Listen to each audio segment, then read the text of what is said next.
বোরোলিন এই নামটার সাথে আমি আপনি সবাই পরিচিত, তবে এর পেছনে লুকিয়ে আছে প্রায় 95 বছরের পুরনো ইতিহাস। সালটা তখন 1929। বাংলায় শুরু হয় এক নতুন আন্দোলন, যে আন্দোলনে দেশি ব্যবসায় পথ চলা শুরু হয় বিদেশি ব্যবসাকে টেক্কা দেওয়ার জন্য।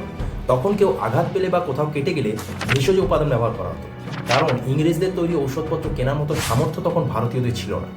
আর ঠিক এমন সময় গৌরমোহন দত্ত এক দেশি অ্যান্টিসেপ্টিক ক্রিম তৈরি করার সিদ্ধান্ত নেন, যাতে ভারতীয়রা অতি সহজেই এই ক্রিম ব্যবহার করতে পারে। তিনি ভারতকে স্বনির্ভর গড়ে তোলার জন্য এই বোরোলিন নামের অ্যান্টিসেপ্টিক ক্রিম তৈরি করার সিদ্ধান্ত নেন, যাতে এই ক্রিম অতি সহজেই ইংরেজদের তৈরি পণ্যকে টেক্কা দিতে পারে।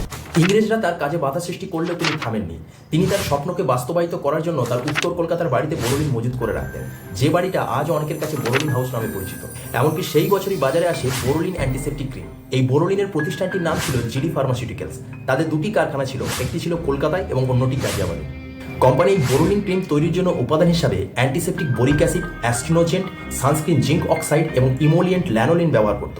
এমনকি 1947 সালে ভারত স্বাধীন হওয়ার সময় প্রায় 1 লক্ষ বোরোলিন টিউব বিতরণ করা হয়েছিল।